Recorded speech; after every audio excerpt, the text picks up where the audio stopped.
Hi, I'm Ďaｎa Hokana, and we're here at Paso Robles at the Mother's Day Circuit in California, and I'm excited to work on some components to the horsemanship pattern. Sydney's had a really good day. She won on both judges' cards in the level 1 equitation pattern, her and Mabel did, and then they just went in and performed their horsemanship pattern, but they had a break of gait and didn't do as well. Sydney also is learning a little more about riding one-handed in the bridle, so we're going to work a little bit on the components to the pattern and maybe what we want to improve, right? And the first thing that I think that possibly went wrong is Sydney thought that maybe Mabel was a little fresh or got a little nervous. I said, well, maybe you were a little sharp-handed with your hands, or maybe both, right? So we just worked on our pickup and getting her soft and relaxed. So let's do that a minute and pick up the jog. And I'm going to talk to you about the pattern. So follow through, pick up. Good, hands. Wow, Sid. Don't let her fade to the right too much. Beautiful, beautiful. You look where you're going, kiddo. Don't let her fade. Good girl. Good girl. And let's sit back and pick up the jog. So we've worked a lot on Sydney's form and her horsemanship. I'm thrilled with the way she's riding. And now we want to work on her relationship and her communication with this mare. You know, Sydney, that's one of the biggest arts to showing, is to be able to go in a class with a horse that you know might be fresh or you know might be nervous, and you're nervous, and keep your own nerves down, right? And keep the horse relaxed. So the first thing always, as we just learned, is to work on your pickup. Right now, the worst thing that could happen is if you really banged her in the face or got her rattled in the face. Because if we get her rattled in the face, then it will rattle her whole body, because horses are the most sensitive to their sides and in their mouth. So what you're struggling a little bit with now, hun, is her leaning in and out of your circle, right? I love your hands in your pickup. One thing that will help you not lean is to look where you want to go. Don't look down. A lot of us riders have habits of looking down. Sydney's old habit was to look down to the right, like at her inside front foot. So Sydney, you need to just keep her between your bridle reins, and if you feel her cadence change or feel her neck coming up, then you know probably she's drifting or leaning. Excellent, Sydney. Stay in, work the bit. Good, hands. I'm so proud of you. You see, even though the show is over and Sydney's done her pattern, there's much to learn. One of my philosophies are, I usually go work on what went wrong in our class. And I can't tell you how important that is. You don't want your horse to load in that trailer and go home learning that the last thing they did that wasn't great was okay. Right, Sid? Let's stay in there. So, this pattern has 2 downward transitions. It has the lope. Let's see, your pattern has, you are to walk up to the cone, back up 2 horse lengths,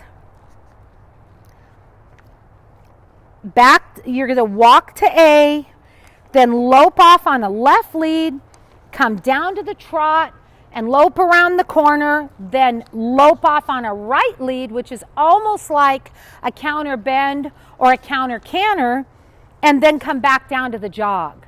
So because of the way this is positioned in a horseshoe shape, when you come around the top after your left lead and then come down to the jog, it would be very natural for your horse to lope back off on a left lead.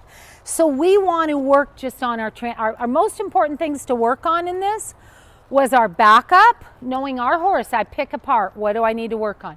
Our backup, which you just nailed in there, our lope to jog transitions, because this mare is very green in the bridle, our lope back off after that simple lead change, and then our lope to the jog. So let's practice loping off, but don't lope off, Sid, until you feel her in hand.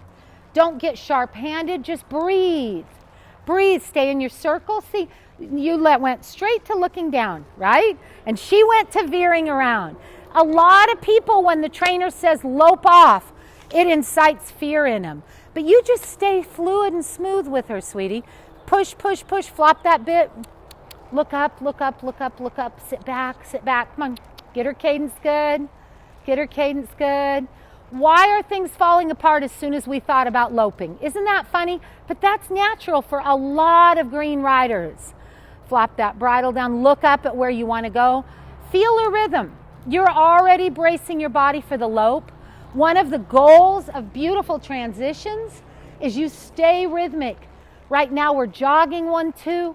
Let's see you think of the lope. 1, 2, 3. 1, 2, 3. 1, 2, 3. So see, as soon as I got you rhythmic, you started softening and everything went back together and you looked up. I want you to breathe, flutter that bit, flutter your reins. Look up, look up, look up, look up. Feel her, feel her, feel her. Don't rely on your vision. Push your left leg in her, squeeze and kiss and lope. Feel her. Go ahead. Perfection. Good girl. And even though she elevated her neck just a little bit, you rode great. Stay in there. Use your leg. Collect her. Come on, come on, come on. You can do it. Flop, flop the bit. Don't hit her mouth. Just flop the bit. Lovely. And drop your hand. Eyes up. Beautiful. Unlock your pelvis and breathe. Good. And because she's green and changes her position there, flop the bit, flop the bit, flop the bit. Or because you and her as a team are green, there, stay in there, stand there, eyes up, eyes up, eyes up. Breathe, ride, find that rhythm because you comfort her by finding the rhythm. Good girl. Drop your hand. Good, Sydney. Good, Sydney. Little left leg, eyes up. Notice how she's leaning out of the circle just a little bit. So pick your hand up toward her right ear just a little. Pick it up, up. Leg, leg, there, and drop. Good. Now I want you to come to the jog. Pretty darn good. And you know, the reason why it was pretty good, even though with your hands, you and her had a hit, but the mare softened in your hand because your rhythm was good. Let's lope. We're going to try that again. And we're going to lope off one more time. But this time, you're going to stay breathing. Don't lope yet. No, no, no. You're not ready to lope. You feel her motion changing too much. Nope, nope, nope, nope. Just stay soft. Reassure her.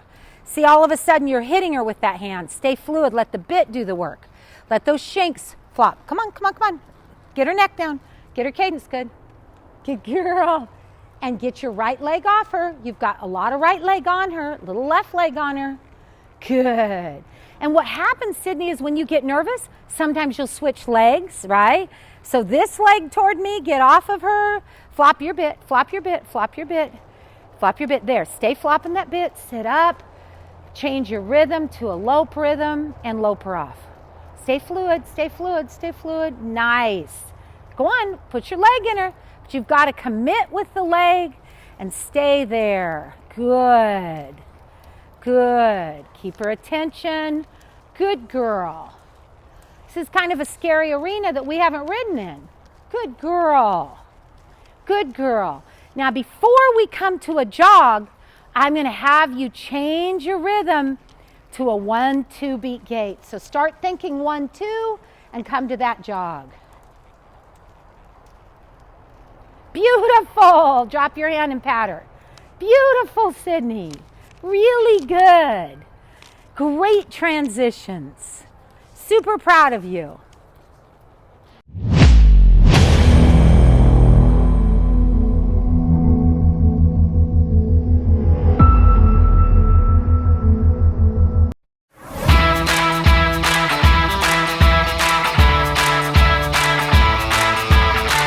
For 10 years, I've used the TR3 Classic drag to keep my performance horses at their peak.